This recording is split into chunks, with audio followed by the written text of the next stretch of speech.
탱공방 뉴스. 자, 탱공방 뉴스 듣고 계신 여러분 안녕하십니까? 자, 우리가 탱자나라 공영방송에서 운영자님께서 화, 목, 토 아침에 간단하게 뉴스를 하려고 했는데 여러분 들어보다시피 매우 심층적이고 매우 분석적인 내용들을 준비하다 보니 일주일에 3번은 하기가 힘들 것 같습니다. 생업에 지장이 있습니다. 해서 화요일, 토요일 가능하면 딱 10시에 여러분들이 들을 수 있도록 앞으로는 준비하려고 합니다. 자, 뭐 심층적 분석 뭐 이런 거는 뭐 우리끼리 하는 얘기고 아무래도 생업에 종사를 해야 되다 보니까 또 이것저것 뭐 들여다봐야 될 일들이 많은데 일반적인 뭐 유튜버들께서는 도대체 어떻게 그렇게 열과 성을 다해서 매일매일 방송을 하시는지 존경스럽습니다. 그냥 뭐 아무 내용 없는 거를 30분 40분씩 하지만 우리 탱자나라 공영방송은 얼마나 공부를 많이 하고 하는 방송입니까? 정말 뭐 밀도가 얼마나 높습니까? 정말. 얼굴이 부끄러워지는 얘기인 거고. 그건 우리끼리라도 그렇게 해줘야죠. 자, 오늘은 우리 운영자님이 준비하신 내용들 같이 한번 들어보겠습니다. 아무래도 이제 뭐 6월 3일까지는 6월 3일이죠. 6월 3일인가 4일인가 대통령 선거 언제예요? 그것도 잘 모르겠네. 관심이 없으니까 언젠지도 어쨌든 그때까지는 이제 뭐 대통령 선거에 대한 것이 대한민국 전체의 관심사일 수밖에 없으니까 우리도 아무래도 뭐 그와 관련된 얘기를 정리를 해봐야겠죠. 네. 근데 어쨌든 민주당은 뭐 우리가 얘기했던 대로 뭐 9대명이냐 뭐 이제 이걸로 이제 가는 거고. 다만 이제 변수가 발생한 게 이제 조희대 대법원장이 이제 그 이재명의 공직선거법 이 재판을 전원 합의체 회부하면서 바로 뭐 오늘까지도 이제 또 뭐 전원 이제 그 회의를 한다, 심판을 한다, 뭐 이렇게 이제 하고 있는데 그렇게 해가지고 이재명을 공직선거법으로 유죄로 파기환송할 거냐? 아니면 각하할 것이냐 뭐 이제 이게 달려 있지만은 그거는 뭐 우리가 뭐 예측할 이유가 없는 거고 그건 나온 대로 하는 거고 이제 우파라는 이제 자들이 어떤 이제 그 자세와 각오로 대통령 선거 임할 것이냐 그러니까 우리로서는 이제 중요한 관심사일 텐데 결국 빅 텐트 친다는 거잖아요. 빅 텐트 항상 빅 텐트예요. 그러니까 뭐 한덕수, 이준석 그리고 이제 필요하다면 이제 전광훈까지 다 포함해가지고 김문수 씨는 저기 문재인 사람들도 들어오라고 그랬다고 뭐 얼핏 보니까 돼 있던데요. 그러니까 뭐 예컨대 뭐 이낙연이라든가 맞아요.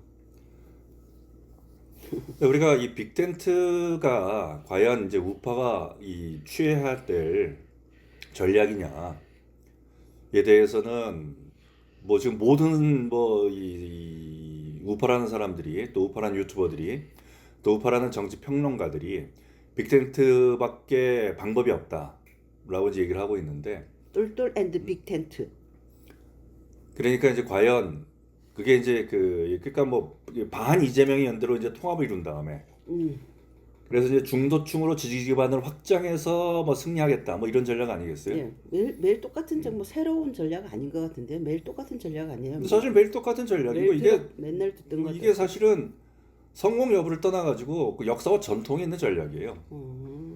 우리가 이제 빅텐트를 얘기할 때 이제 두 가지를 좀 생각을 해봐야 돼. 두 가지의 관점에서 이제 봐야 되는데 하나는 이제 앤소니 다운즈라는 시카고 대학의 이제 정치학자가 민주주의 경제 이론이라는 이제 이 이론을 발표한 적이 있었는데 이게 이제 그 이념의 스펙트럼이라는 것은 이제 그 양극단으로 이렇게 쫙 펴져 있는데 그것이 가장 많이 이제 모여 있는 곳이 이제 그 중간 지점이다. 그러니까 이 중간 지점을 누가 선점하느냐에 따라서 뭐 정당이 이제 뭐 다수의 어떤 득표를 할 수 있기 때문에 유리하다라고 해가지고 그때부터 이제 뭐 이렇게 중도 이렇게 얘기하기 시작하는 거거든.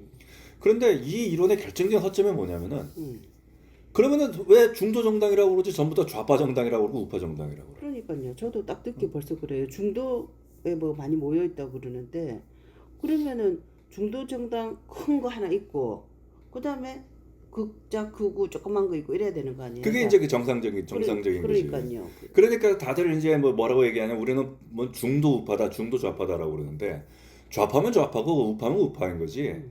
중도 좌파가 어디 있고 중도 우파가 어디 있어요. 그런데 이게 이제 예를 들면 그거지. 바른미래당 봐봐. 맞아요. 바른미래당이야말로 대한민국에서 대놓고 중도 보수, 맞아요. 뭐 따뜻한 보수, 뭐 그래서 내세웠던 데잖아. 근데 바른미래당이 결국 어떻게 됐어? 대통령 선거에서 4등하고 4등했나 5등했나? 뭐 하여간 뭐 그러고. 그다음에 그 다음에 치러졌던 지방선거에서 기초자치단체장 한 명 내지를 못했다고. 바른미래당. 그러고 나서 해체돼 버렸잖아. 이 바른미래당을 살려낸 게 누구? 황교안이가 살려냈잖아. 바른미래당 가만히 있으면 그냥 이 김무성이하고 유승민이하고 다 없어질 사람들을 그냥 다 꺼내가지고. 그때도 내걸었던 게 뭐야? 빅텐트잖아. 빅텐트. 다 똘똘 뭉쳐가지고. 이미 그때 갔는데 맛이. 그러니까 결국 이 빅텐트라는 게 그 두 번째가 이제 절충주의인 거거든 결국. 절충주의 맞아요. 이게 자기들은 이제 그 중도라는 걸 이제 표방하지만은 사실은 절충주의라고. 이 절충주의이면서도 이걸 뭐 맞춰뒀던 온건주의, 실용주의, 합리주의라고 이렇게 뭐 그냥 착각하게 이렇게 막 그걸 분치를 해내는데 사실은 절충주의인 거거든. 그러니까 우리가 지금 빅텐트라고 얘기할 때 뭐 중도를 얘기하고 또 뭐 어떤 그 지지 세력을 확장시킨다라고 얘기하는데 결국 이거는 이 절충주의, 우파가 아니고 이기겠다라는 어떤 그 선거 승리 전략만을 가지고 어떤 그 절충주의, 여기에 이제 그 매몰되어 있는 거지. 사실 우리가 중용이라는 걸 생각해봐야 될 게, 이 중용이 우리가 어떤 그 양극단의 어떤 그 중간이다라고 이제 그 얘기를 하지만은, 근데 이제 우리 이제 공자의 손자 이제 자사가 이제 중용이라는 이제 책을 썼을 때, 공자의 손자가 자사예요? 자사. 그렇구나. 그 자사가 쓴 책이 이제 중용이라고 이제 일반적으로 얘기를 하는데, 근데 중용에서 뭐라고 그랬냐면은 그 중용에서의 그 중을 우리가 가운데 중자 이것만 생각하는데 사실은 자사가 얘기한 건 적중.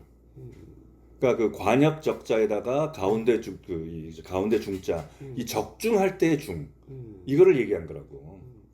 그러니까 무엇이 어떤 이 상대방을 이제 원래 중용이라는 건 이 자사가 얘기한 중용은 어떤 그 삶에 있어서의 어떤 자기 어떤 세상을 살아가는 하나의 방식을 얘기한 거니까. 그러니까 상대방의 말과 행동을 바라보며 있어서 적절함을 지켜라.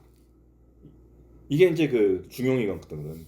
어떤 것에도 어떤 치우치거나 뭐 이렇게 뭐 또 내 이익이나 혹은 어떤 그 다른 사람들과의 어떤 그 관계, 이런 거에 어떤 그 치우쳐 가지고 계산적으로 무엇을 보지 말고 어떤 내가 세운 어떤 원칙, 그 다음에 어떤 그 자세, 이런 것은 내가 지키겠다는 마음을 가지지만은 하지만 상황에 따라서 적절하게 무엇인가를 어떤 그 감정을 표현하고 또 어떤 태도를 취하는 거, 이걸 적중이라고 그랬다고.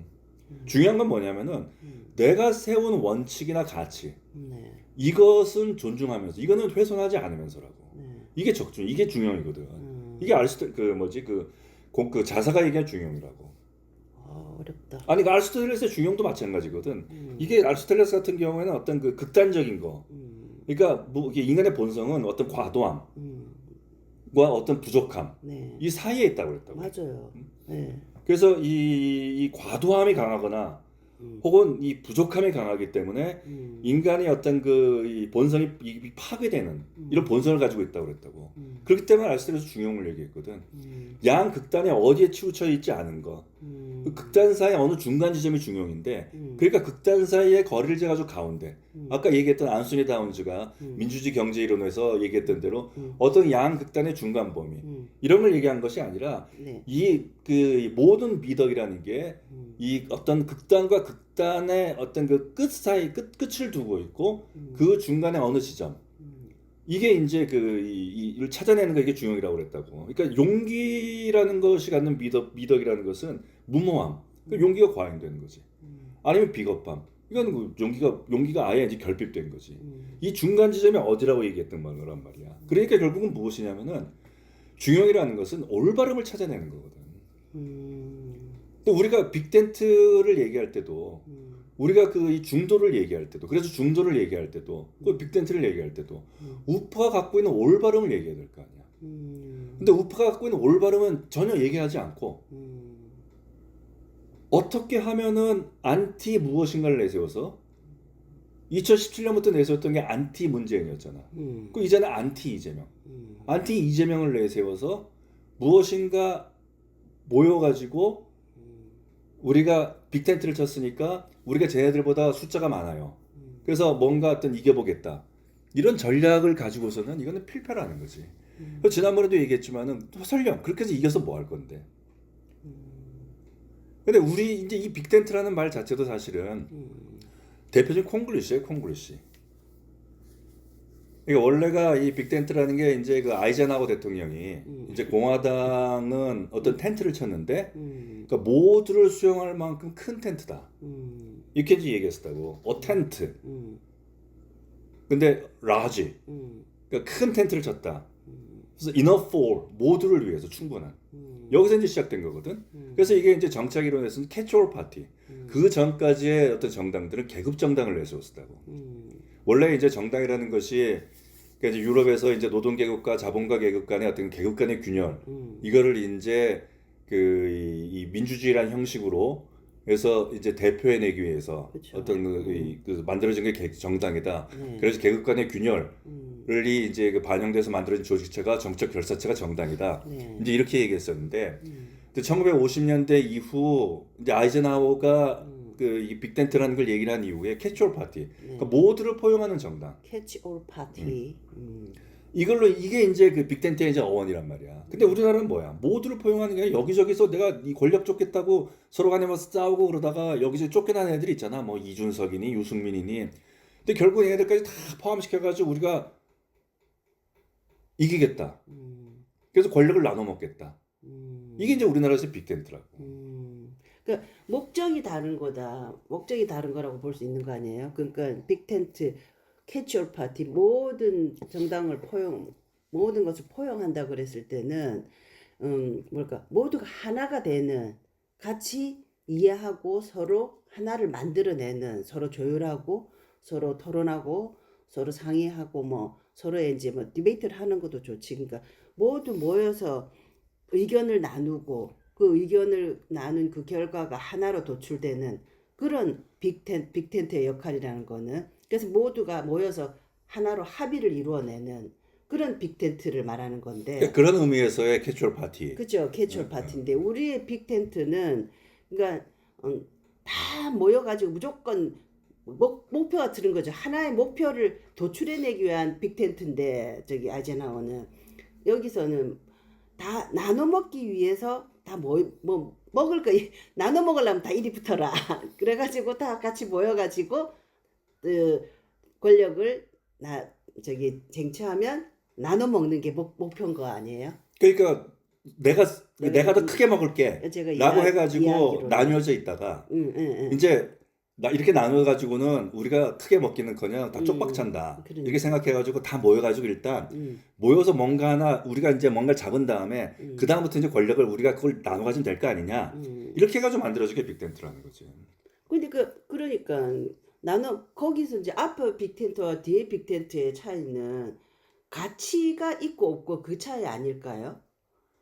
그리고 어차피 앞에 빅텐트도 캐주얼 파티 했을 때는 다 모여서 합의를 해도 어쨌든 또 결과는 나눠 먹는 거잖아요. 같이 이제 같은 의견을 가지고 각 부서나 같이 이제 정부를 이끌어가고 나라를 이끌어가는 거잖아요. 자기 가치를 가지고. 근데 그 가치가 어떤 가치를 향해서 모이느냐, 이익을 향해서 모이느냐 그 차이 아닐까요? 그러니까 그 이익이라는 게 자기 어떤 그 정치인 개인의 어떤 권력 욕구, 그러니까 권력 욕망, 오로지 이런 이제 어떤 그 이익인 거지. 네. 그러니까 이제 아이젠하워가 우리 공화당은 이제 모두를 포용할 정도로 어떤 그 큰 텐트가 됐다라고 얘기했을 때는 우리가 내세우는 가치나 그쵸. 우리가 이제 내세우는 정책이나 우리가 지향하고자 하는 나라가 네. 어떤 미국이라는 사회에 누구를 배제하거나 누구를 배척하거나 너희들은 노동자 계급이니까 배척하고 우리는 너희들은 자본가 계급이니까 배척하고 이게 아니고 모두가 어떤 그 나름대로의 어떤 그 잘 사는 곳, 모두가 통합돼서 사는 곳. 그래서 하나 되는 아메리카 이게 이제 되었다라는 걸 선언하기 위해서 또 그런 것들을 표방하기 위해서 우리가 이 텐트 근데 그 모두를 그가 모두에게 충분한 그만큼 큰 그런 텐트를 쳤다라고 모두를 얘기했다고. 보호해주고 모두가 하나가 되는 텐트. 그 원래 그 빅텐트란 말이 아이젠하워가 한 얘기에서 거기서 이제 시작이 된 거죠. 시작된 그래서 이제 거예요? 정착적으로 이제 그걸 캐주얼 파티라고 이제 얘기를 했고. 그런데 우리의 빅텐트라는 거는 우리는 아니지. 이재명이한테 못 이기겠으니까. 혹은 문재인한테 못 이기겠으니까. 혹은 이재명한테 이기기 위해서. 혹은 문재인한테 이기기 위해서 다들 모여라. 그러니까 근데 그동안 그러면 모이는 사람들이 어떤 사람들이야? 면면을 들여다보면은 김정은이도 거기 넣어주면 될 것 같아. 그럼 종북 김정은이도 힘을 보태면은 그러면 빅텐트 해가지고 그러면 이쪽 종북하고 저기 그걸 이간질을 하는 거지. 이쪽 종북 좌파랑 진성 종북이라 저기 김정 왜 저기 뭐지 그 태블릿 PC가 조작됐다는 것만 인정하면 모든 걸 용서해주겠다는 사람 있잖아. 어? 김정은이 아마 태블릿 PC가 조작됐다라고 하면은 김정은을 그 앞으로 내세울 수 있지. 하긴 뭐 안민석이도 내세웠었으니까. 그래 뭐 안민석 훌륭한 뭐 그 5선 국회의원이 아무데도 되는 게 아니라고 그러면서 말이야. 맞아. 아 그렇군요. 어. 그러니까 이런 빅텐트를 쳐가지고 도대체 이 어떠한 나라를 만들겠다는 건지. 그래서 뭐 처음에 얘기했지만 한덕수, 뭐 김문수가 됐던 한동훈이 됐던 홍준표가 됐던 혹은 안철수가 됐던 이 네 명 중에 한 명이랑 그다음에 한덕수랑 또 이준석이랑 또 정광훈 목사까지 해가지고 빅텐트를 쳐가지고 대통령 후보를 뽑았어. 그래서 당선될 리도 없을 뿐더러 당선됨들 그러니까요. 어떤 나라가 되겠냐. 되고 난 뒤가 그게 뭐 저기 그림이 안 더. 이거는 제2의 윤석열보다 더한 무엇인가가 나오는 거야. 각자 또 뭐 뜯어먹을 거 있나 해가지고 나서는 거 아니에요? 어차피. 그래도 어찌되었건. 네. 근데 이제 지금 이 돌아가는 모습을 보면 앞으로 상당한 기간 동안 한국 정치에서 이제 그 보수를 대표하는 거는 이른바 어떤 그 정통 보수가 아니라 이제 극우 세력이 될 것이다. 라는 생각이 들어요. 그래가지고 이제 극우가 상식이 되는 그런 시대라고 이제 우리가 이 윤석열이가 계엄을 할 때부터 이제 얘기를 했고, 그리고 이제 그런 것은 이제 박근혜 대통령이 탄핵됐던 그런 시점부터 우리가 이제 야만과 광기의 시대가 시작됐는데 광기의 시대 아직도 야만의 시대. 앞으로도 이제 상당한 기간 대한민국 사회를 이제 야만과 광기가 이제 지배할 것 같다. 지배할 것 같다 이렇게 얘기를 했었는데 사실은 세계적으로 지금 극우가 이렇게 막 그 발화하는 시대예요. 그거 발언하는 시대 맞죠? 그리고 이제 부운정량님의 이제 짧은 소견으로는 많이 아팠을 때 있잖아요. 제가 한동안 많이 아팠었거든요. 그런데 거기 병을 고쳐준 사람이 진짜 그 맞는 것 같아요. 내가 그 아팠던 기간이 10년, 내가 아팠던 기간이 20년, 만약에 10년이라고 쳐요. 그러면은 뭐 한의라든 저기 양의는 수술을 하니까 금방 나아버릴 수도 있긴 하지만 어쨌든 내가 아팠던 기간이 10년이면 그게 치유되는 아팠던 기간만큼 치유되는 기간이 든다는 거예요. 근데 내가 한 20년 계속 아팠으면 그 몸에 있는 독성을 다 빼내고 그 불순물을 다 하고 물론 그 과정은 깨끗한 음식을 먹고 운동을 하고 자기 관리를 해야 되는 거예요. 그 약 먹고 막 그냥 술 마시고 담배 피고 이러면 다시 병이 생기죠. 그건 죽는 길로 가는 거죠. 그러니까 우리 대한민국도 사실은 20, 30년 계속 좌파에 시달린 세월이라고 해도 세월이 과언이 아닌 것 같거든요. 근데 그게 박근혜 대통령 탄핵하고 문재인이가 완전히 5년 동안에 다 그냥 밑바닥을 다 드러냄으로 인해 가지고 지금 모든 독성이 다 올라오고 있는데 나쁜 것이 그러니까 아팠던 기간만큼 또 치유되는 기간이 2배 아니면 똑같은 기간 걸린다는 거예요. 그래서 우리 운영자님이 이야기하신 대로 한동안 그런 어려운 이제 시간이 갈 거다 하는 말씀하셨을 때 그 생각이 듭니다. 네, 근데 그런데 이제 어쨌든 이 극우가 지금 이 세계적으로 특히 이제 유럽이나 이런 곳에서 이제 바로 이제 하는데 예컨대 독일 같은 경우 총선에서 그러니까 네오나치 성향을 내걸었던 독일 대한당이 150년 전통을 갖고 있던 사회민주당을 제치고 뭐 2위 전체 득표율에서 이제 2위를 차지하기도 했고 그다음에 뭐 유럽의 이제 주요 국가들에서 뭐 네덜란드라든가 뭐 헝가리라든가 뭐 등등해서 이런 뭐 어떤 극우 정당이 뭐 연정에 참여하거나 아니면 이제 집권이 가능한 수준까지 지금 그 권력을 잡고 있단 말이에요. 그 유권자들의 어떤 그 지지를 받고 있고. 그래서 이제 그 헝가리 총리가 빅토르 오르반 헝가리 총리가 이제 유럽의 이제 극우 정당 지도자 대회가 있는데 거기서 뭐라고 얘기했었냐면 어제까지 우리는 2단이었는데 지금은 우리가 주류다. 이렇게까지 선언을 했다고. 그러니까 이 극우 이제 정당들이 이제 모인 어떤 지도자 대회에서 극우인 우리가 어제까지 우리는 2단이었다. 근데 이제는 우리가 주류다. 이렇게 선언하고 있는 이제 그 시대가 이제 와 있단 말이에요.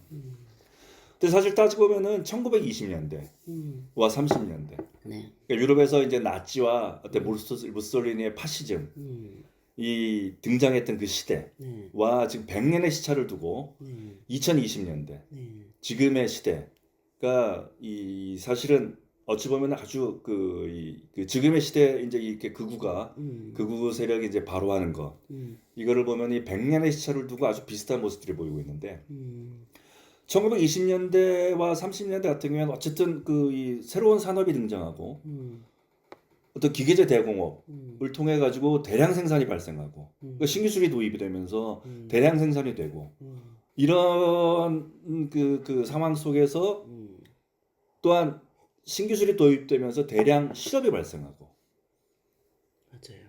그렇기 때문에 어떤 미래에 대한 불안이 발생하고 그러면서 어떤 그 세계 경제가 어떤 이 침체가 되어지면서 어떤 그 부가 양극화되고 이런 시대였단 말이에요. 그래서 결국 이러한 시대에서 결국 등장한 게 파시즘이었거든. 근데 지금도 마찬가지라고. 어떤 지금 보면은 어떤 AI 이런 걸 통해 가지고 어떤 그 새로운 어떤 그 산업 영역들이 발견 나타나고 그래서 2030년 정도 되면은 그때 발생한 일자리는 1900년대에는 존재하지 않았던 일자리들이 새롭게 만들어진다고 그러잖아. 그러면서 지금의 기존에 갖고 있었던 어떤 일자리들은 다 어디로 가는지 모르게 되는 거고. 나는 또 내 미래는 어떻게 되지? 그리고 이제 예전 같은 경우에는 내가 착실하게 뭐 저축을 하고 뭐 이러면은 내가 어떤 이 나름대로 어떤 부를 축적할 수도 있었는데 그러니까요. 그래서 우리가 중산층이 될 수도 있었던 시대였는데 그러니까요. 그런데 지금은 맞아요. 맞습니다. 도저히 내가 뭐 서울에 어디 뭐 아파트 한 채 살 수가 없는 그러니까. 그런 상황이고 내가 아무리 뭐 잘 모은다 한들 뭐 이게 나의 자식을 이제 교육도 시킬 수가 없는 그러니까요. 그래서 어떤 우리가 미래가 없는 이런 시대 불안한 일자리 또 불안한 소득 그러니까. 또 양극화 이게 또 이게 극에 이르는 시대가 지금 2020년대 이제 들어오게 된 거란 말이에요. 그러니까요. 옛날에 그 무솔리니나 그 히틀러 시대에 막 우리가 역사책에서나 뭐 책에서나 우리가 공부를 했던 내용들인데 와 막 하이틀러 하면서 그 유겐트 있잖아요. 막 그리고 몰려가고 막 사람들이 그렇게 막 휘몰리고 하는 그리고 그 엄청난 그 유태인에 대해서 박해를 하고 막 그런 걸 봤을 때, 뭐 그냥 피상적으로 있잖아요. 그거를 그런 저런 세상도 있고 사람들이 저렇게도 가는구나 하고 한마디로 시험 치기 위해서 공부했던 그런 수준이나 안 그럼 그냥 상식으로 책을 보는 수준이었는데 요즘 정말 요즘 상황들이 일단 일자리가 없고 사람이 살기가 힘들어요. 옛날에 같은데 우리 맥도날드 가면은 캐셔들 쫙 있었잖아요. 10년, 20년 전만 해도. 캐셔들이 하고 딜리버리 하는 애들, 서비스 하는 애들도 다 있거든요. 그 넓은 매장에 한 명 아니면 두 명 있어요, 매장에. 그리고 뭐 은행도 보면은 진짜 그 인터넷 뱅크 할 일이 하나도 없어요. 사람이, 어느 곳이나 사람이 필요가 없어요. 그러니까 이 지금 사회가 너무 급변하게 변해갖고 우리가 살던 시대하고 너무 다르고 그냥 다르구나 생각을 했는데 그 다른 문제가 아니고 정말 뭘 해서 먹고 살까 우리 미래 세대들은 우리는 뭐 이제 다 살았으니까 근데 미래 세대들은 어떻게 해서 먹고 살까 이런 생각이 정말 들어요 보면은. 그러니까 사실 우리가 보면은 이제 기계가 인간의 노동을 대신한 음, 최초의 사례라고 영국의 그 뭐지 할 수는 없겠지만은 찰리 채플의 모던 타임스 그 영화 너무 재밌게 봤는데. 백화점에 들어갈 때 어, 주차권을 기계가 발급하잖아. 맞아요. 근데 그때 기계 옆에 옛날- 사람이 서가지고 옛날에는 맞아요. 그 이쁜 여자가 안녕하면서 인사하면서 사람이 서서 기계를 그 티켓을 뽑아가지고 아, 맞아. 주차권을 뽑아서 줬다고. 맞아요, 맞습니다. 그랬죠. 그 다음에 엘리베이터에서 안녕하세요 올라갑니다. 올라가십니다, 내려가십니다. 왜 없어졌지 다? 다 없어졌지. 왜냐면은 기계를 도입한 이유는 음. 노동력 인건비보다 기계가 싸기 때문이었거든. 그 다음에 기계를 도입한 이유는 언제든지 기계는 전기만 있으면 언제든지 통제가 가능하잖아. 근데 인간은 통제가 불가능하잖아. 그렇지. 그때는 엘리베이터가 있는데도 왜 엘리베이터 거리 있었을까? 왜냐면 인건비가 이제 별로 안 비싸니까. 그래. 인건비도 비싸지 않았고 엘리베이터를 사람들이 많이 사용하지 않았을 때. 아 맞아. 엉뚱한 거 그리고 누르고 막 고장내. 어떤 건물에서 엘리베이터가 있는 건물이라는 곳에 내가 있다라는 자체만으로 내 스스로는 이미 사회적으로 상류층이거든. 아 맞아. 엘리베이터를 타는 수준이면은 제 맞아요. 그러니까 접대를 받아요 여전히. 표현이 그런데 접대를 받아야 돼. 표현이 그런데 시골 사람들이 표현이 그런데 응. 시골에 사는 사람들이 서울에 와서 맞아 엘리베이터 타러 갔었어요. 백화점을 가는 이유가 엘리베이터 타러. 물건 사러가 아니라 엘리베이터나 에스컬레이터 타보려고. 맞아요. 에스컬레이터 타러 가고 그랬어요. 시골에서. 그러나 어쨌든 산업 맞아요. 구조가 1920년대와 2020년대 이렇게 급격하게 변화되면서 일자리에 대한 불안감과 나의 소득에 대한 불안감이 발생하면서 미래가 불안해지기 시작한다. 맞아요. 그럼 사회는 양극화되고 거기다가 결정적인 또 공통점이 있는데 새로운 어떤 그 미디어, 이 정보 유통 수단이 어떤 새로운 정보 유통 수단이 등장한 거지. 1920년대 30년대 라디오. 그러니까 히틀러가 라디오를 통해 가지고 대중연설을 시작했다고. 그랬구나. 그 루즈벨트도 라디오를 통해 가지고 노변 정담이니 뭐니 그러면서 자신의 어떤 그 권력을 유지하는 수단으로 라디오라는 새로 등장한 어떤 그 정보 유통 수단을 사용하기 시작했다. 이승만 대통령도 있잖아. 그건 잘 모르겠고. 있잖아요. 그 이승만 대통령도 공모 저기 도와주고 3.1 운동 그 할 때 했잖아요. 그러니까 라디오라는 새로운 정보 유통 수단이 등장하면서 나의 메시지, 누구의 메시지가 대중화되기 시작한 거야. 대중적으로. 그 전까지는 뭐 신문에 쓴다든가 신문 읽는 사람만, 뭐 신문을 읽을 수 있는 능력을 가진 사람만 그렇다. 그걸 볼 수 있는 거잖아. 그 더 전 시대에 조선 시대는 방을 붙이잖아. 맞아. 또 방을 한자로 붙여놓기 때문에 그거를 맞아. 정보가 메시지가 전달이 되는데 그 메시지를 해석해 줄 수 있는 사람이 필요했다고. 또 그 메시지를 해석할 수 있는 능력을 가진 사람만이 어떤 전달되는 메시지를 받아들일 수 있었단 말이야. 근데 라디오라는 매체가 등장하면서 그냥 들으면 돼. 그리고 이거는 광범위하게 대중적으로 어떤 그 장벽이 없이 전파가 되는 거야. 맞아요. 지금 같은 경우에는 SNS, 그 유튜브. 이런 두 가지 공통점이 있어요. 그래서 이런 두 가지 공통점, 1920년대, 30년대와 또 이런 2020년대, 100년의 시차를 두고 이런 두 가지 공통점으로 어떤 극단적인 정치, 이 어떤 파시즘, 또 어떤 극우, 이게 이제 등장을 하고 있는데, 근데 1920년대와 2020년대에 결정적인 차이점이 있어. 두 개의 공통점이 존재하지만은 1920년대, 1940년대 극단적인 차이점이 있는 게 1920년대 극좌가 존재했다고. 극자 있었죠. 소비에트 사회주의 혁명을 통해 가지고 소비에트 그렇지. 소련이 건설됐잖아. 맞아요. 혁명 그리고 해가지고 중국 무력 혁명 했잖아요. 극좌가 존재했다고. 그렇죠. 1920년대에는 이런 극좌가 존재하면서 극우가 존재했단 말이야. 근데 지금은 극좌가 소멸했어. 지금은 극좌가 없어요. 극좌가 아니라 그 전체주의 국가들이 있지. 뭐 사람들이 우리나라 뭐 김일성, 김정은, 김정일, 김정은으로 이어지는 3대 극좌 체제라고 얘기하지만 여기는 전체주의 국가야. 그렇지. 그건 저가 아니고 그냥 신정국가지 신정국가. 신정국가. 이런 어떤 그 좌파가 사실은 이 100년의 시차를 두고 벌어지면은 어떤 면에서는 좌파가 자멸하고 붕괴됐다라는 게 지금의 차이점인 거라고. 사실 좌파의 어떤 그 좌멸과 붕괴의 시점은 1968년이에요. 프랑스에서 68 혁명이라고 그래가지고 뭐 자기들이 그때 모든 것에 반대한다. 그 68 체제의 어떤 그 구호 슬로건이 그거였어. 뭐 우리는 모든 것에 반대한다. 그래서 사실 이때부터 계급주의를 포기했다고. 그러니까 더 이상 좌파가 노동자 계급의 이익을 지지하지가 않아. 미국도 봐봐. 노동자 계급의 이익을 누가 지지해? 맞아요. 트럼프가 지지하잖아. 맞아요. 민주당이 저 엘리트 그 금융가 애들 그 편이잖아요. 그러니까 민주당이 미국의 민주당이 월가 화이트 칼라. 화이트 칼라들. 그다음에 어떤 그 빅테크의 어떤 그 맞아요. 기술자들. 그리고 이제 정보화 시대를 선점하면서 또 정보화 시대의 혜택을 누리면서 새로운 어떤 그 계층으로 등장한 집단들이 있다고. 어떤 그 전문 관리, 그 교수, 또 기자, 또 이제 과학자, 또 법률가 이렇게 이제 지식자본을 기반으로 해가지고 무엇인가 어떤 나의 영향력을 쌓은 사람들이 있거든. 그래서 이 사람들을 이 어떤 이른바 삼고 집단이야, 삼고. 고학력, 그다음에 고소득, 그리고 고자산. 우리나라도 지금 마찬가지인 것 같아요. 우리나라도 586이나 또 그 좌파를 지향하는 애들이 금융, 그다음에 영화, 방송, 엔터테인먼트. 예, 방송, 그다음에 법률가들 또 뭐 이런 그런데 음악하는 애들이나 뭐 이렇게 엔터테인 뮤지션들 이런 애들 있죠. 이런 애들이 다 좌파예요. 우파 하나도 없어 거의. 그러니까 강남 좌파, 리무진 좌파란 말이 괜히 나온 게 아니거든.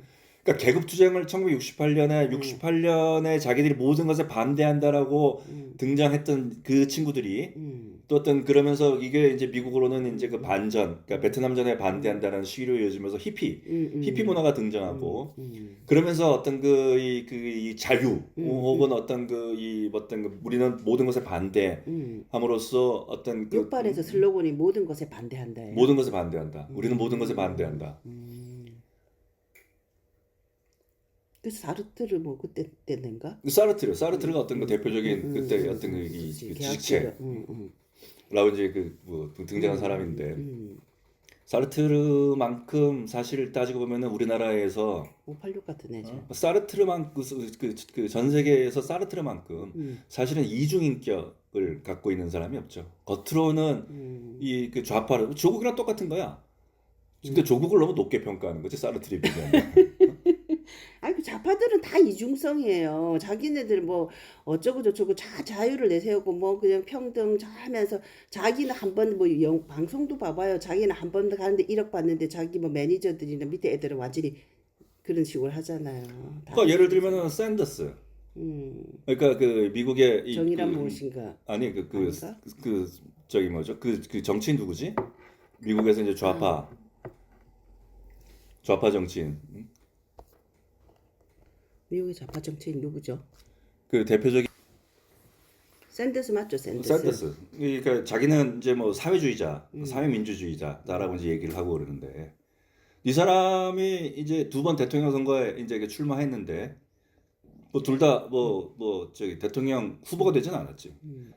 한 번은 클린턴이랑 이제 그 경쟁하다가 이제 자기가 이제 클린턴이 이제 이겼고 또 한 번은 이제 그 바이든이랑 경쟁하려고 했는데 그때 코로나 때문에 자기가 이제 그 스스로 이제 뭐 출마를 이제 포기했는데 이 사람이 미국의 문제는 1%가 상위 1%가 전체의 부를 독식하고 있는 거다라고 하면서 이 미국의 어떤 건 한국의 저 미국의 이재명이네. 이재명 맨날 그런 소리 하잖아. 그런데 이 사람은 백만장자야. 집이 세 채야. 별장도 있어. 그런데 자기 재산이 어떻게 형성됐는가에 대해서 끝까지 밝히지 않았다고. 그 뉴욕타임즈 기자가 뉴욕타임즈 뭐 이런 그치, 폭스도 우파도 아니고 폭스 TV도 아니고 뉴욕타임즈 기자가 물었어. 당신은 어떻게 해서 이거 $100만 이상의 어떤 그 소득을 얻느냐. 그러니까 이 사람이 뭐라고 그랬냐면 기자 양반 내가 백만장자 맞는데 당신도 책을 써가지고 나처럼 $100만 넘는 인세를 받아라. 이렇게 얘기한 놈이라고. 아니 $100만 인세를 받기 싫어가지고 안 받는 사람이 있어? 그러게 말이야. 그리고 자기가 이 저기 사회자라고 했으면 자기가 받는 인세는 그럼 무엇인가 어떤 이 억눌리고 뭐 어떤 억압받는 계급들을 위해서 써야 될 거 아니야. 자기 집 사는 데 쓰는 게 아니고. 그런 거 없지.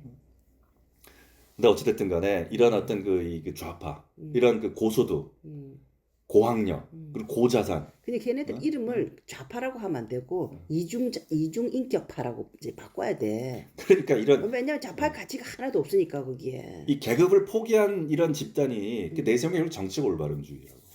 정치적 올바름주의. 그러니까 이른바 어떤 이 DEI라고 얘기하잖아. diversity, 다양성, 그다음에 equity, 뭐 평등, 맞아. 그다음에 inclusion, 포용. 뭐 이걸 내세워 가지고 무엇인가 정치를 했단 말이야. 정치 올바름에 어떤 가득한 정치를 했단 말이야.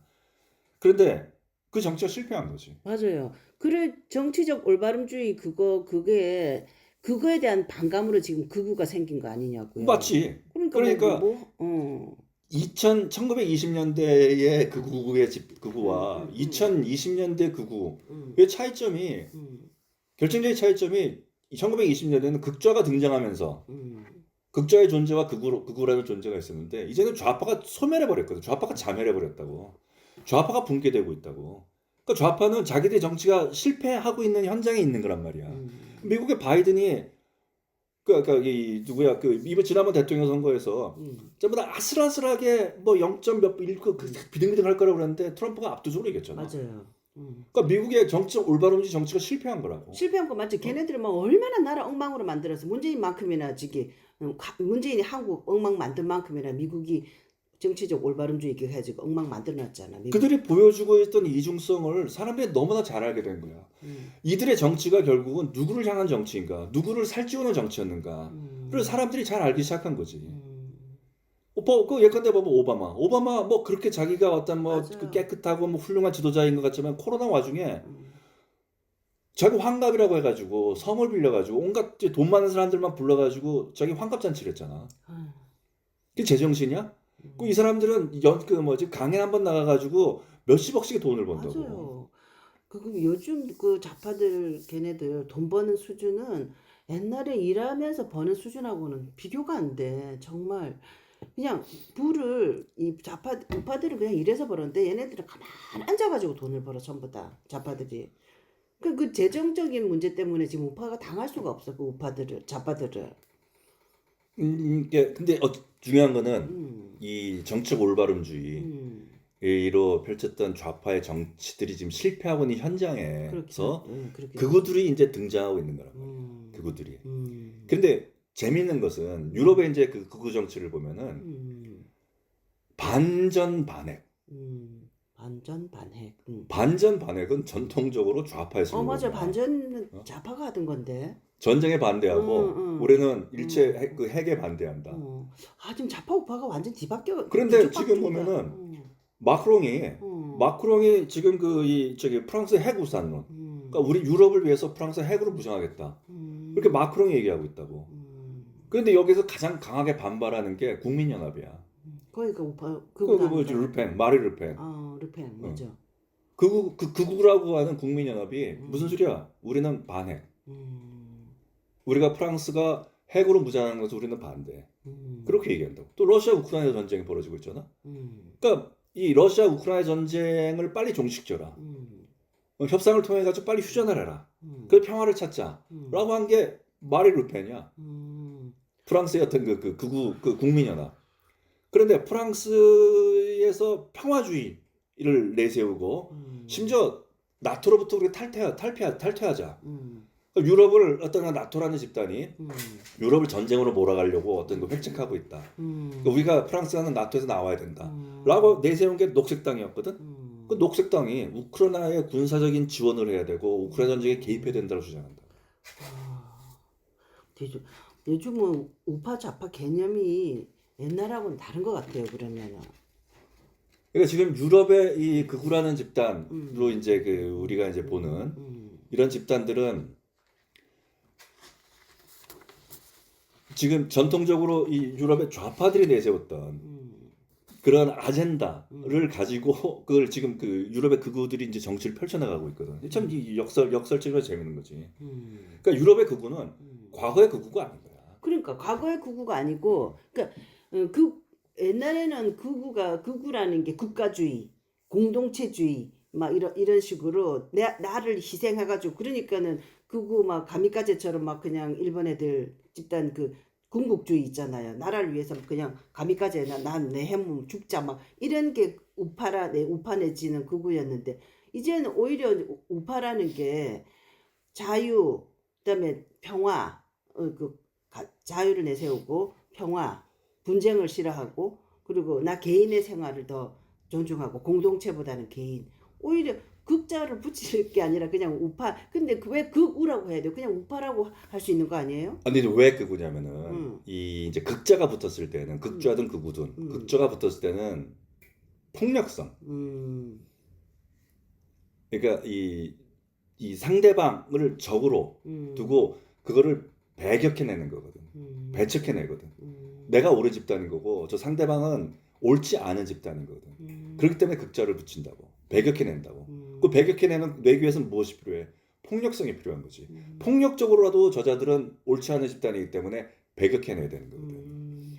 그리고 저자들은 옳지 않은 집단이라는 것은 차별성인 거지. 그러니까 어떤 인종적으로든 뭐 성적으로든 혹은 종교적으로든 저 그러니까 예를 들어서 그 스탈린의 그 히틀러주의가 출발하게 된 게 반유대주의잖아. 맞아요. 유대인들이 우리의 재산을 말아먹고 있다. 그래서 유대인들을 배격해야 된다. 이렇게 시작한 거고. 예컨대 저기 뭐지 관동 대지진 때. 맞아요. 조선인들이 막 조선인들이 우물에 독을 탔다. 아, 그럼 극우라는 건 그런 거구나. 우파라는 건 자기의 가치를 내세우는 건데 그 가치를 표현하고 그 가치를 지키기 위한 방법으로서 상대를 적으로 놓고 그 상대를 악마로 만들어 가지고 자기 가치를 내세우는 거구나. 그렇죠. 그게 이제 극자가 붙는 이유가 이제 그런 거거든. 그러니까는 상대방 무조건 뭐 이제 우리가 뭐 잘 못하는 거 우리가 우파의 가치를 우파의 가치가 있는 나라를 못 만드는 거 우리 우파 공동체를 못 만드는 거는 저 새끼. 그렇지. 저 새끼 때문에. 저 새끼 때문이다 하면서 그 유대인 때문이다. 이 독일이 잘 이렇게 국민이 잘 못 사는 거는 유대인 때문이다. 우리는 부정선거를 획책하는 중국인 때문이다. 우리는 종북 주사파 빨갱이 이 새끼들 때문이다. 그러니까 윤석열이 나는 참 정치를 잘하고 정책을 잘 펼쳐왔는데 저 종북 반국가 세력 요 새끼들이 내가 하는 껌껌이 발목을 잡아가지고 나를 이렇게 만들었다. 그러니까 윤석열이가 극우라고 아빠가 우리 운영자님이 계속 이야기하는 이유를 알겠네요. 왜냐면 자기 걸 잘하면 박근혜 대통령 또 우리 기승전 박근혜 대통령님은 이명박이를 뭐라 그랬어? 누구를 뭐라 그랬어? 자기 할 일을 꾸준히 했잖아요. 박근혜 대통령은 자기의 가치, 창조경제, 국민 행복시대, 자기가 내세우는 기치, 자기가 내세우는 나라를 만들기 위해서 꾸준히 했지. 누구를 비난하거나 누구를 적을 돌려가지고 폐악질하는 좌파한테도 저 종북 반국가 세력을 때려잡다 이런 말 안 했잖아요. 박근혜 대통령은 자기 가치를 내세웠잖아요. 자기의 가치에 호응하면 사람들이 그게 되는 건데 자기 가치는 잘 못 세우고 자기가 잘 못하니까 저 종북 반국가 세력 윤석열이는 자기 할 일은 안 하고 그 극우라는 얘기가 그렇게 이야기 분석될 수 있겠네요. 그래서 이제 그 극우가 이제 그 대한민국도 이제 극우 세력이 이제 지배적인 어떤 이 집단이 이제 되어가고 있다라고 이제 얘기를 하는 건데, 근데 유럽의 극우는 좀 전에도 얘기를 했지만 반전반해. 그 좌파의 아젠다를 유럽의 극우가 좌파의 아젠다를 이제 유럽 극우의 슬로건으로 사용하고 있다고. 그리고 이제 그럼에도 불구하고 여전히 유럽의 극우는 좀 전에 얘기했던 차별, 배제 이건 존재해요. 그리고 필요하다면 폭력도 행사해.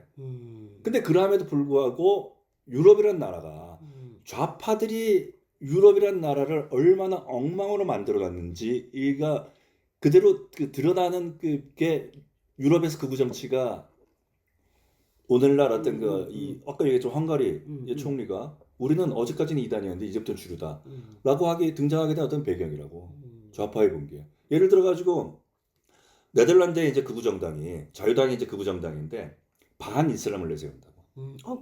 그러니까 반 이슬람 해야 될 것 같아요. 이슬람 이민자들이나 이슬람 난민이 네덜란드로 들어오는 거는 절대 봉쇄해야 된다. 쫓아내야 된다라고 얘기한다고. 그러면서 내세우는 게 뭐냐면은 이슬람은 자유를 억압하고 여성을 탄압한다. 나도 공감. 나 그거 할래 그거. 아니 너무 공감이 되는 얘기인데 왜냐면 이슬람은 정말 여자가 사람 아니거든. 거긴 짐승이나 종이야 완전히. 그러니까 자유가 없는 나라에 그 사탄이야 악. 예전에 같으면은 이런 어떤 그 독일 그 네덜란드 자유당의 어떤 그 정책들 있잖아. 이 정책들이 극우 인종주의자다라고 그치. 했을 텐데. 맞아. 근데 왜 네덜란드의 극우 성향의 자유당이 왜 요즘 날 대중들 지지를 받겠어? 도시 서민들이 지지를 하고 있고 특히나 이 난민들이 유입되면서 안전 문제에 불안에 떨고 있는 그러니까요. 중산층 지지를 받고 있다고. 결정적인 게 농민들의 지지야. 농민들도 정말 힘든가 봐 유럽에. 유럽의 농민들이 온갖 이상하죠. 친환경 정책이죠. 온갖 저 해가지고 완전히 그냥 뭐 장난 아니더라니까요. 진짜. 온갖 친환경 정책, 온갖 탄소 배출 억제 이 정책 때문에 자기들은 더 이상 농사를 지을 수가 없는 상황에서 생존을 못해 진짜. 그렇기 때문에 농민들이 저항을 하기 시작했다. 네 맞아요. 뭐 트랙터 몰고 오고 난리 났죠. 그러니까 이 모든 게 토양이 된 게 뭐야? 좌파들이 펼쳤던 정치적 올바름주의라는 정치 있잖아. 이 정치가 실패된 토양 위에서 이 토양 위에서 유럽의 어떤 그 극우들이 등장하기 시작한 거라고. 그러면서 등장하면서 내세우는 가치들이 뭐냐면은 좌파들이 내세웠던 아젠다야. 이거를 우리가 똑바로 해낼게. 우리 이슬람 난민 우리는 안 받아. 그래서 뭐 이 이슬람 난민을 받지 않는 왜 안 받느냐? 이슬람 애들은 여성들을 공격하거든. 자유를 억압하거든. 이런 자들과 우리는 함께 살 수가 없어. 극우가 내세우는 그 슬로건이 그러니까는 좌파들이 했던 것 바로 잡는 게 바로 잡겠다 이 얘기인가 보네 대부분. 그러니까 좌파들이 엉망으로 만들어 놓은 어떤 그 그쵸. 나라의 어떤 예. 정치와 사회와 그쵸. 경제와 어떤 문화 응. 이런 것들을 우리가 바로 잡을게. 참 맞는 얘기네. 그럼 우리도 대한민국도 다른 거 할 거 없거든. 문재인이 엉망진창으로 해놓은 거 그것만 바로 잡으면 되거든요. 그런데 대한민국의 이 우파라는 집단을 보자 이거지 지금. 그런 짓 안 하고 엉뚱한 짓만 해. 그러니까 세계적으로 좌파는 망했는데 우리나라는 우파는 종북 좌파가 체제를 전복한다. 이거 떠들고 있잖아. 이것만 떠들고 있지. 이것만 떠들고 있는 게 아니라 동시에 예컨대 김문수 씨 같은 경우 뭐라고 그랬어? 대학생들에게 방값 그러니까 월세 우리는 조정하는 오히려 거. 좌파로 가고 있어. 더 오히려. 이중성이라고 이중적. 이런 이중적인 모습을 보이고 있는 거라고. 우리는 우파들이 자기 가치를 뭐 이승만 박정희 안 그러면 우리 역사 보수 전통 이런 게 아니고 우파가 없어. 그 우리 우파들은 그러니까 좌파의 아류야. 그냥 좌파보다 조금 뭐 희석된 좌파들이야. 우파가 아니야. 그러니까 대한민국의 우파라는 지금 그 우파라는 집단은 한편으로는 없는 적 있잖아. 그림자를 그러니까 적으로 만들어 가지고 가상의 적을 만들어서 그 적과 싸우고 있다고 하는 환상 속에 빠져 있어. 그게 종북 좌파야. 항상 얘기하지만은 2024년 윤석열이가 계엄을 하는 그날 밤에 대한민국 국민 중에 과연 몇 퍼센트가 심지어 김건희조차 종북 좌파 세력이 체제를 전복할 것이라고 해서 불안했던 사람은 한 명도 없을 거야. 그런데 종북 좌파라는 세력이 있어가지고 대한민국 체제를 전복할 것이다 라고 떠들고 있잖아. 마이크 잡고 광화문에서 빨갱이 새끼들 때려잡자라고 하면 박수치고 아멘하는 나라야. 때려잡을 빨갱이 새끼들이 대한민국 사회에 어디 있냐고. 물론 종북 좌파 세력은 있어.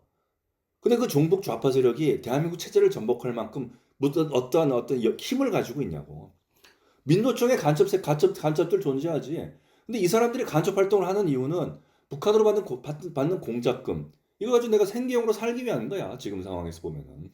그런데 우리가 또 종북 이렇게 종북 좌파 오늘 조금 주제가 무겁기도 하지만 어쨌든 조금 궁금한 것들이 있고 하니까 좀 한 20-30분 하는 걸 목표로 하는데 조금 길게 해도 괜찮을 것 같습니다. 조금 더 해도 될 것 같습니다. 종북 반국가 세력 가지고 지난번에 누가 우리의 적인가 콩깍에서 우리 운영자님하고 한참 싸웠잖아요. 근데 우리 입장에서는 종북 반국가 아니라 하더라도 좌파 우리에게는 좌파라는 게 그 대한민국이 이렇게 이어온 정통성이 있고 대한민국으로 이어온 대한민국이 있었단 말이에요. 근데 우리가 그 자꾸 극우라기보다는 자꾸 그런 식으로 우리 윤영아님이 종북 반국가 세력이 그림자다, 종북 반국가 세력이 허구다 하는데 왜 우리는 그렇게 무운영자 입장에서는 자꾸 그거를 선뜻 바로 인정이 안 되냐면은요. 문재인 시대에 문재인이 딱 와가지고 나라를 딱 뒤집어 놨거든요. 그 정통성을 부인하면서 역사를 딱 뒤집어 놓고 경제를 딱 뒤집어 놓고 그 전까지만 해도 우리가 공무원들은 사회 우리 국민들에게 봉사하는 사람들이었거든요. 박근혜 때만 해도 얼마나 친절했는지 몰라요, 공무원들이. 그리고 자기 사명 자체가 국민들을 위해서 서브하는 거였거든요. 근데 문재인이가 딱 들으면서 관료 사회, 공무원 사회, 그러니까 동물농장을 딱 만들어놨어요. 문재인이가. 그리고 공무원들 점심시간, 다시간 딱 공무원의 권익을 위해서 공무원과 기득권들의 권익과 자기네들의 그 부를 위해서 국민들이 이제 서브하는 시대가 됐어. 공무원 눈치 보잖아요. 그리고 뭐 하다못해 전화 한 번 해도 막 한 몇 분 강의를 들어야 돼. 네 바른 말 안 하면은 네 말하는 거 녹음하고 있고, 네가 조금이라도 해야 하는 거 있으면은 내가 고발할 거다. 그거 한참 들어야죠. 공무원하고 통화 한 번 해. 이렇게 뒤집어놨어요, 나라를. 일반 서민들을 완전히. 그리고 또 좌파들의 그런 세상을 만들어놨고, 그리고 또 제일 중요한 거는 대한민국을 딱 뒤집어놨어요. 4.3하고 여수반란 이렇게 해가지고 공산주의를 무찌르고 우리나라의 그 대한민국을, 자유 대한민국을 만드는데 그런 행위를 먼저 부당한 행위로 딱 만들어 버렸어요, 우리나라를. 그렇기 때문에 우리나라의 입장에서는 그 좌파라는 그 실체, 대한민국의 역사를 뒤엎은 실체, 대한민국의 정통성을 뒤엎은 실체, 그리고 그 모든 분야에서 걔네들이 이제 빨대를 꽂고 대한민국을 쪽쪽 빨아먹고 있잖아요. 그 실체를 없애야 된다 하는 그 적이 있단 말이죠. 이거 관련해 가지고 얘기를 하려면은 다시 1시간이 필요하니까 여기서에 대해서 더 깊게 얘기하는 거는 또 필요하다면 다른 시간을 가질 텐데, 그 얘기하는 그 적이 종북 반국가 세력이 아니라는 거야. 그거 맞아요. 그 적이 종북 반국가 세력이 나라를 이렇게 만들고, 그래서 지금 그 점심시간에 칼같이 12시부터 1시까지 점심 밥 처먹고 있는 공무원들이, 그리고 전화를 통하면은 우리는 뭐 누구의 가족이고 여러분의 가족일 수도 있습니다 라고 하면서 한 10분씩 떠들라고 얘기했던, 그래서 나는 그 전화 통화를 하고 있는 나도 니들의 가족인데, 맞아, 진짜. 내가 10분씩 이렇게 니들 가족이랑 얘기하려고 기다려야 되냐, 내 돈 써가면서 진짜 열받아. 시간 들어가면서 뭐 라고 얘기를 하고 싶지만 어쨌든 그들이 종북 반국가 세력이라는 거지. 그들 종북 반국가 세력은 아니죠. 근데 왜 종북 반국가 세력을 척결하면은 대한민국이 잘 산다라고 얘기하냐는 거지. 근데 좌파들의 정책이 그렇거든요. 좌파들이 해놓은 짓이 그렇거든요. 얘기했잖아요. 유럽의 좌파들이 한 정책, 정치가 올바름주의. 대한민국 사회에서도 정치가 올바름주의. 공무원도 밥 먹을 시간이 있어야지. 맞아. 좌파라고 합시다. 이젠 좌파야. 종북 반국가 세력이 아니고 좌파들이야, 좌파들. 좌파적 정책도 아니고, 아까 처음에 부장님이 말씀하셨잖아. 그들은 좌파도 아니다. 맞아. 이중인격자들. 이중인격자들이라고 그랬잖아. 이중인격파. 좌파가 아니라 정치적 올바름주의라고. 정치적 올바름주의를 펴방했던 애들. 워커라고 얘기하잖아. 뭐 마치도 않고 깨어있는 자들인 것처럼. 그러면서 내 자신은 어떤 집단이야? 고소득, 고학력, 고자산을 가지고 있고, 이 고소득과 고학력과 고자산을 어떻게 내 새끼들한테 승계시켜주고 물려주려고 하는 거야. 조국이가 자기 딸 조민이 의사 만들고 자기 아들 자기가 미국에 유학 보내고 그러면서 자기 부인이랑 같이 컨닝하고 그랬던 이유가 뭐야? 내가 갖고 있는 권력, 내가 갖고 있는 지위, 내가 갖고 있는 어떤 재산, 이거를 자기 새끼들한테 물려주려고 한 거잖아. 그런데 걔네들은 그거를 물려주고 하는 그 자기 고소득하고 하는 거를 대한민국의 역사 있잖아요. 역사를 이용해가지고 걔네들은 역사나 우리나라의 북한과의 관계, 그 역사를 이용해가지고 그거를 이용해가지고 정치적 올바름주의를 하면서 돈을 번다는 얘기예요. 단순히 정치적 올바름주의로만으로는 그렇게 안 되기 때문에 역사나 세월호 지금 세월호 진상규명 몇 번 했어요. 10번에 9번 했잖아요. 거기 특조위 그 한 애들 아무 하는 일이 돈 엄청 맨날 거기서 돈 받았거든요. 그러니까는 우리는 그런 역사와 관련된 북한과 관련된 그거를 올바름주의를 내세우면서 걔네들이 거기서 돈을 다 빼먹는다니까, 좌파들이. 그러니까 어찌 보면은 이 부운영자님이랑 나랑 운영자인 나랑 결정적인 차이점, 거기서부터 이제 시작된다라고 이제 보는데, 부운영자님은 또는 대한민국의 어떤 다른 뭐 집단들은 좌파가 힘이 세기 때문에 그랬다 라고 주장을 하시는 거고, 나 같은 경우에는 우파가 할 일을 하지 않았기 때문이다 라고 주장하는 거고. 나도 부자예요, 부자. 좌파가 힘이 세서 그런 건 아니에요. 우파가 없어서 그래요. 예를 들어서 봐봐, 트럼프. 네, 맞아요. 나는 트럼프를 존중하지 않지만 트럼프는 극우 정치인인데 트럼프가 하버드 대학교에 너희들이 DEI 정책을 폐기하고 그다음에 학생들을 받아들이고 교수들을 채용하는 데 있어서 또 능력, 그러니까 하버드 대학에 들어올 만큼의 어떤 성적을 갖는 사람, 또 하버드 대학교의 학생들을 가르칠 수 있을 정도의 어떤 그 지적 능력이라든가 어떤 교육 능력을 갖고 있는 사람을 교수를 채용해라. 이게 뭐 다양성이라든가 혹은 뭐 평등이라든가 혹은 뭐 포용 이런 정책으로 인해 가지고 그런 어떤 그 대학이 갖고 있는 본래 기능을 훼손하지 말라. 라고 요구를 했잖아. 하버드 대학교가 무슨 너는 학문의 자유를 이건 지금 침해하는 거야. 우리 받아들일 수 없어. 그러니까 트럼프가 한 게 뭐야? 지원을 끊었다고 그러더라고요. 22억 달러래잖아. 아, 대단하다 정말. 그러니까 우리나라 돈으로 3조 1천억 원이야. 이게 몇 년 동안 몇 년에 걸쳐 이게 수십 년도 아니고 앞으로 몇 년 동안에 걸쳐 가지고 하버드 대학교 지원될 돈이래. 아, 대단하다. 그뿐만이 아니라 이게 보조금이야, 보조금. 미국의 연방 정부가 하버드 대학교에 보조하는 금액이야. 대단하다. 그리고 10억 달러. 1조 4천억 원. 이 돈도 하버드 대학교에 대한 보건 연구 지원금이잖아. 이거 동결하겠다고 얘기했잖아. 이 연방 정부가 지원하는 돈으로 무엇을 할 것인지는 대학이 결정하는 게 옳을 수 있어. 그리고 그 연방 정부가 지원하는 돈으로 풍요로운 학창 시절을 보내고 있는 하버드 대학생들 있잖아. 어? 네. 얘네들이 대학 시절 어떻게 보낼지 그 대학생이 결정할 수도 있어. 동시에 연방 정부가 지원하는 돈으로 정부가 무엇을 해라 라고 요구하는 게 간섭이지. 간섭이야? 아니 이제 우리는 그렇게 보는 거죠. 그러니까 부산 국제 영화제도 돈 사발떼기로 그냥 돈 탁 붓고 조금이라도 거기다가 손대면 입대면은 그러니까 내년에 세월호 뭐 7시간 뭐 구판을 했니 그런 영화 막 틀잖아요. 어? 뭐 데시벨 아니 데시벨이 아니다. 세월호 막 그런 영화 틀었잖아요. 다이빙벨 그런 거 했잖아요. 그 부산 영화제에서. 근데 그거에 대해서 말 한마디만 하면은 그냥 벌떼처럼 일어나가지고 그냥 우파들 그냥 작살내 버리잖아, 좌파들이. 그러니까 트럼프가 하버드 대학교에 요구한 거는 국가의 세금, 국민이 낸 세금이란 말이야. 국민이 낸 세금으로 지원되는 연방 보조금이란 말이야. 그 연방 보조금이 어떻게 쓰여야 되는지, 어디에 쓰여야 하는지. 이 연방 보조금과 연방 그 지원금은 하버드 대학교의 연구 능력, 하버드 대학교의 교육 능력을 배양시켜 가지고 이를 통해 가지고 미국 사회에 기여해라. 이런 데 써야 되는 것이다. 너희들의 다양성, 평등, 포용이라는 DEI 정신을 만들어내기 위해서 국가의 세금이 쓰이는 게 아니다. 라고 분명히 요구를 했단 말이야. 윤석열이가 그랬냐고. 대한민국 우파가 그러고 있냐고. 운영적 맛을 그럼 없지. 요구할 건 하나도 요구하지 않지만 요구하지 못하고 있잖아. 그러니까 좀 전에 얘기했지만은 종북 좌파가 대한민국 사회를 말아먹고 있다라고 한편으로 주장하면서 다른 한편으로는 반값 월세존을 만들겠다. 이런 식의 어떤 이 좌파들의 어떤 정책 올바름주의 정책이 실패한 거 있잖아.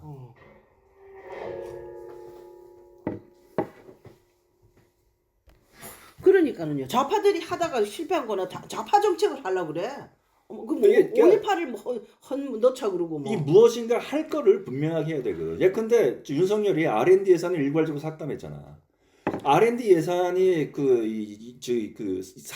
삭감을 할 것이었으면은 트럼프처럼 22억 달러가 어디에 쓰이는지, 10억 달러가 어디에 쓰이는지에 대한 분명한 요구가 있었어야지.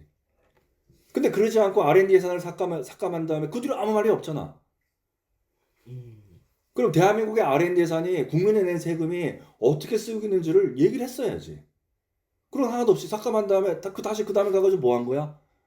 내년엔 똑바로 다시 해줄게. 이거잖아. 아이, 바보 병신 같다. 예를 들면은 우리가 우파가 뭐 문재인이가 들어서 가지고 뭐 4.3을 이거 지원을 해주고 뭐 5.18을 뭐 어떻게 하고 또 하다못해 동학, 동학까지 이야기하더라. 뭐 국가유공자로 만들고. 나 미치. 동학까지 이야기하더라는 게 기가 터 죽겠어 진짜. 문재인이 집권해서 그랬다고 얘기하지만은 김문수도 5.18을 헌법 전문에 넣는다며. 아니 그리고 그 특별법을 국민의힘에서 다 찬성했잖아요. 반대한 사람이 4명인가 5명밖에 안 되지 않았어요? 반대도 있고 기권하고 뭐 그렇겠지. 그러니까요. 그래, 자기들 다 열 찬성한 손가락 거야. 아니었다니까는요. 그러니까 우파 관리를 하지도 않고 있어요. 그러면 얘 본영자님 얘기를 듣고 보니까 온영자님 얘기가 다 맞는 것 같아요. 근데 생각해봐. 나는 말이야. 이 저기 뭐지 이 극우 설령 극우라고 하더라도 아까 얘기했던 그 극우와 정통 우파의 차이점의 어떤 그 차별, 네. 어떤 그 배제, 어떤 폭력성 이렇게 얘기하지만 극우라고 하더라도 사실은 이 유럽의 극우들을 보면은 그 나라가 지켜야 될 가치 그거를 얘기를 한다고. 아까 얘기한 거 우리는 이슬람으로부터 우리나라를 지킬 거야. 이슬람의 난민으로부터 지금 그 안전을 위협받고 있는 우리나라의 어떤 중산층을 지킬 거야. 우리 도시 서민들을 지킬 거야. 우리 정치적 올바름주의에 의해 가지고 일방적으로 매도당하면서 앞으로 어떤 거 먹고 살 길이 막연한 우리나라 어떤 농민들을 지킬 거야. 이렇게 얘기를 하고 있잖아. 그럼 우리도 극우가 되면서 우리가 뭘 지킬 거냐는 얘기를 해야 될 거 아니야. 예를 들어서 봐봐. 5.18 뭐 4.3 얘기하고 있는데 우리는 6.25 전쟁을 뭐라고 그래요?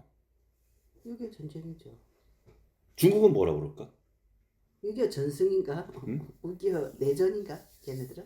항미 원조 전쟁이야.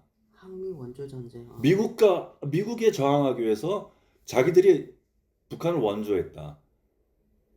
중국은 항미 원조 전쟁이라고 얘기한다고. 북한은 뭐라고 그래? 조국 해방 전쟁이라고 그러잖아. 우리는 6.25야. 한국 전쟁이고. 우리는 6.25 자유 전쟁이라 돼. 자유 쟁취 전쟁. 자유수호 전쟁이지. 자유수호 전쟁 이렇게 해야 될 것 같은데. 그 조국 수호 전쟁이고. 맞아, 조국 수호 전쟁 이렇게 해야 될 것 같은데 정말. 그런데 그냥 6.25잖아. 그래, 그런 한국 전쟁이고. 그런 거 하나를. 우파가 할 일을 제대로 하지를 못했다고.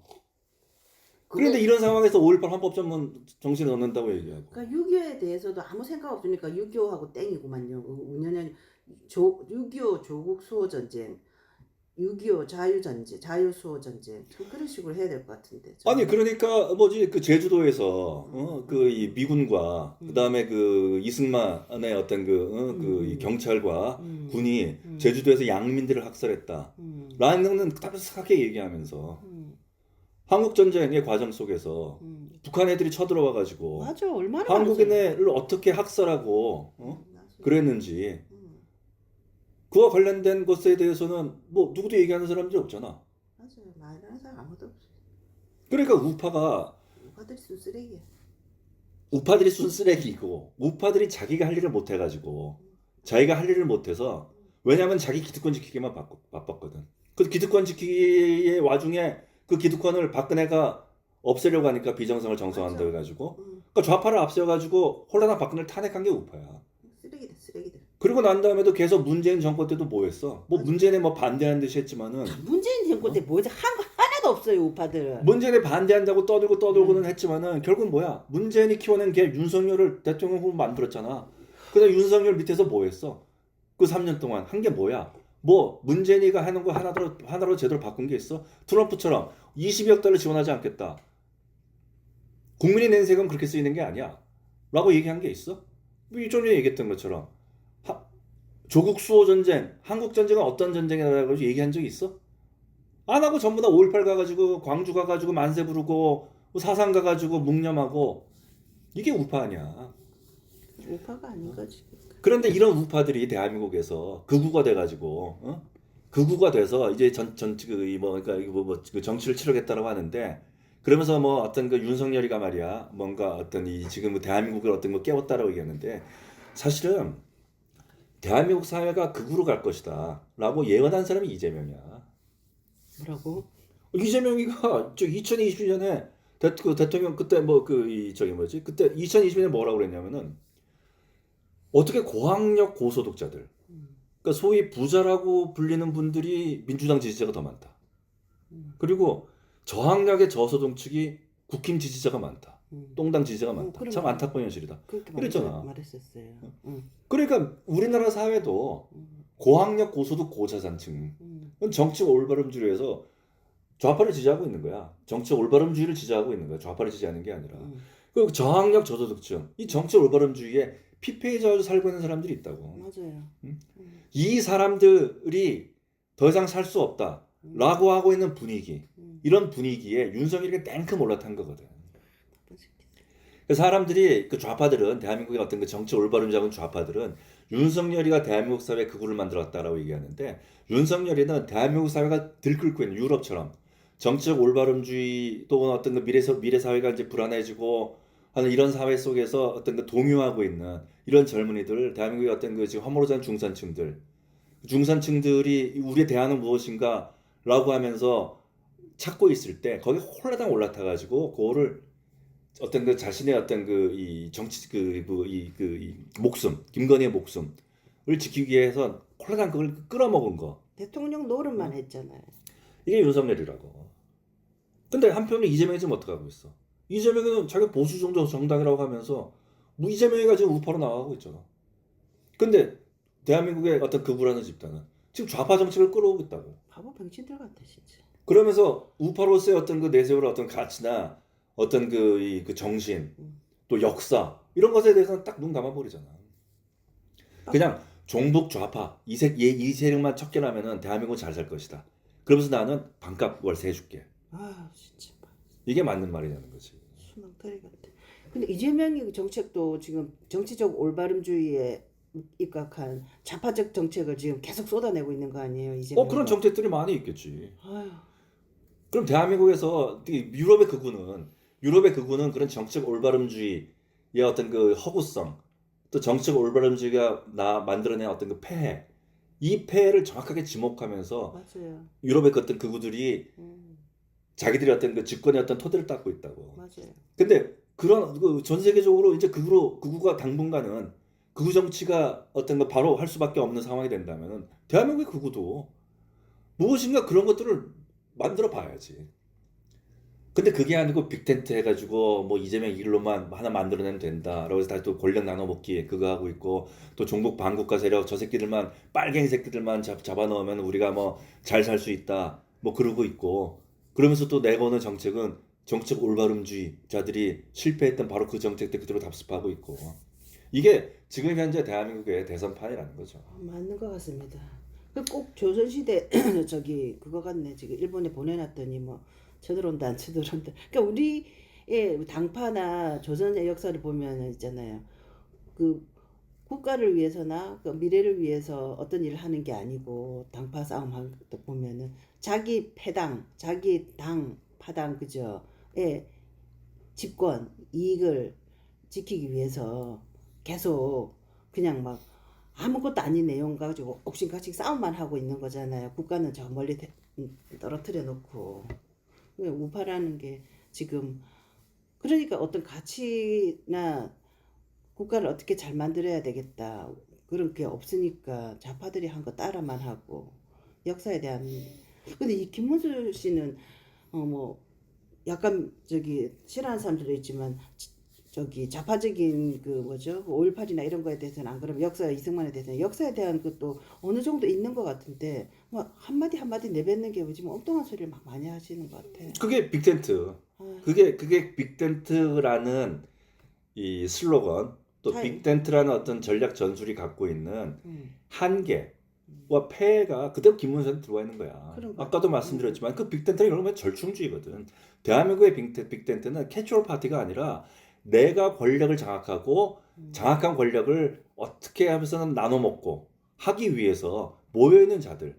그 모여있는 자들이니까 뭐야? 자기 가치가 있어? 없지. 없으니까 뭘 표방해? 중도를 표방하는데 결국 뭐야? 절충.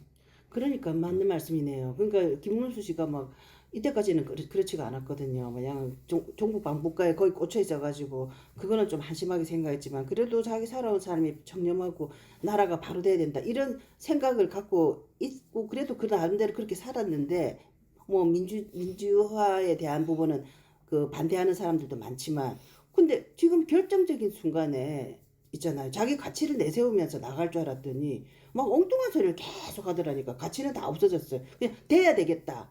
내가 대통령이 돼서 나라를 바로잡겠다. 내가 되면 다 된다. 뭐 이렇게 그 과정에 대한 정당성이나 이런 것도 다 없어지는 것 같아요. 또 보니까. 그러니까 이 사람 저 사람 다 모아가지고 그냥 뭐 되기만 하면 이재명만 꺾으면 좋은 세상 온다 또. 또 그 문재인만 날리면 또 좋은 세상 온다. 윤석열이 했듯이 또 그런 세상을 또 이야기하는 것 같아요. 그래서 빅텐트라는 이 전략이 우파의 전략이 대한민국의 이 앞날에 특히 이제 또 대한민국에서 진짜로 어떤 그 정책 올바름주의나 어떤 그 좌파의 폐해 때문에 어떤 그 신음하고 어떤 그 앞길을 어떻게 살 것인지 찾지 못하고 있는 우리 청년들, 또 중산층들, 자영업자들, 많은 어떤 그 도시 서민들 눈물 난다. 이래 어떤 그 이게 얼마나 어떤 그 극악한 그러니까. 폐해를 가져올 것인가를 우리가 제발 좀 생각하면서 빅텐트를 보자는 거지. 그래서 우리가 저기 지난번에 했던 유튜버 이 탱자나라 뉴스에서도 제발 유튜버들이 보수 유튜버들이 무엇을 내세우는가 상관이 없는데 이런 정치판을 게임하듯이 쳐다보지 마라. 합치면 이긴다. 우리가 누구를 단결해가지고 이겨야 된다. 그래서 예컨대 김문수 씨를 당선시켜야 될 이유는 윤석열을 보호하기 위한 것이다. 이런 식의 헛소리 하지 말고 설령 질 때 지더라도 좌파들이 잘하는 게 그거거든. 그러니까는요. 우파들은 지는 것은 악이고 지는 것은 실패고 우파들은 가치가 없는 거예요. 우파도 아닌 거죠. 진짜 우리나라의 우파. 진짜 우파 말고 우리나라의 우파는 성공해야만 되는 성공인 거예요. 출세하고 대통령이 돼야만 되는 거지. 그러니까 실패하는 사람은 아무 쓸모없는 사람이에요. 성공하는 사람만 가치가 있는 사람이고. 그러니까 오로지 모든 가치가 성공인 거죠. 가치가 그러니까는 방법이나 뭐는 다 필요가 없는 거죠. 그래서 지금 저기 그러니까 악마도 좋고 이기기만 한다면 악마로 얻더라라고 해가지고 그래서 만들어진 나라가 지금 윤석열의 나라였던 그러니까 거야. 이길 수만 있으면 악마만 어떠냐. 이기기만 하면 사탄도 좋고 뭐 다 좋은 거예요. 그 우파가 지금 김정은이도 데려도 되는 거야. 그러니까는 김정은 다 빅텐트를 김정은까지 치면은 그냥 바로 통일이지 뭐. 문현현님 말씀 잘 알겠습니다. 무슨 얘기인지 알겠네. 네. 그래서 제발 이 좌파는 후퇴를 할 때도 전략적으로 후퇴를 해요. 그러니까 무엇을 내가 지키고 무엇을 버릴 것인가를 보면서 후퇴를 한다고. 이게 마오쩌둥의 대장정. 마오쩌둥의 국공연합을 속에서 자기가 패배했을 때 마오쩌둥의 대장정을 하는 과정 속에서도 지킬 걸 지켜내면서 버릴 거 버려내면서 한다고. 스탈린 같은 경우에도 이 스탈린이 나름대로 어떤 이 전략 전술에 있어서는 좀 일가견이 있는 사람인데 스탈린이 또 전략적 후퇴를 얘기했거든. 근데 우파는 전략적 후퇴라는 개념이 없어. 왜냐면 이겨야 되니까 말씀하셨던 대로. 무조건 이겨야 돼. 지금 이번 선거에서 우리가 이기는 게 중요한 게 아니라 무엇을 가지고 이번 선거를 싸울 것이냐가 중요한 거거든. 그게 우리나라에서는 용납이 지금 안 돼요. 어떻게 하면 좋으냐. 우리나라에서는 우리 우파에서는 용납이 안 돼. 그래서 우리는 무조건 이겨야 돼. 무조건 잘 살아야 되고. 조희대 대법원이 어떤 판결을 내릴지 모르겠지만은 이재명 씨가 대통령이 돼가지고 좌파가 이 좌파의 어떤 또 대한민국의 정치 올바름주의가 대한민국 사회를 진짜로 어떤 극도로 몰고 나가고 말씀하셨던 대로 어떤 그 대한민국이 갖고 있는 모든 독소들 다 터뜨려내고 그러면서 우파는 한 대로 모였다가 다 이제 철저하게 어떤 해산하고 짓밟히면서 그러니까. 무엇인가 그 속에서 진짜로 어떤 새로운 것 맞아요. 새로운 어떤 정치 세력들이 등장하고 그렇게 되기를 하는 계기가 그런 과정이 되기를 바랍니다. 네. 오늘 탱자나라 네. 뉴스는 이렇게 네. 이상으로 마치도록 하겠습니다. 네, 마지막으로 저도 간단하게 문영재 우리가 이런 모든 것이 운영장님 말씀대로 새로운 세력이 나오기까지 바로 된 세력이 자리 잡고 할 때까지 몸에 막 부스럼 나오고 우리가 몸에 부스럼 나오고 막 독성 가스 나오고 고통스러울 때는 정말 고통스럽거든요. 우리가 참 힘들어요. 몸이. 그런데 이제 이런 독성이 나오면서 우리가 이런 바로 된 생각을 가지고 자꾸 고쳐 나갈 때는 이 독성이 없어지는 게 아니고 아픔이 없어지는 게 아니고 이거를 견디는 힘이 생겨요. 에너지가 생겨요. 파워가 생겨. 그러니까 우리 자유 시민이라고 하는 사람들 그리고 박근혜 대통령 명예가 회복되기를 우리가 잘못됐다고 생각하고 박근혜 대통령 명예가 회복돼야 우리나라가 바로 된다라고 생각하시는 분들이 이 고통이나 이 힘든 것을 그냥 고통이다 힘들다 이렇게 생각할 게 아니고 자꾸 우리가 이거를 생각하고 또 공부하고 옆에 전하고 내 자식에게도 전해야 된다고 생각하거든요. 우리가 택자나라 공영방송 하는 이유도 내 자식에게 뭐 다른 데 전할 수 없으면 내 자식 한 명도 전해서 우리가 그거를 이겨내는 과정에 우리가 힘이 자꾸 생겨요. 파워가 생기고 그 고통은 여전히 계속돼요. 어려움은 있지만 우리가 그걸 견디고 이겨내는 힘이 생기거든요. 그럼 우리가 그런 힘을 키워나가는 그런 개인이 됐으면 좋겠습니다. 네. 오늘 긴 시간 아침에 좀 긴 시간 얘기 나눴습니다. 오늘 하루도 잘 보내시고 늘 건강하시기 바랍니다.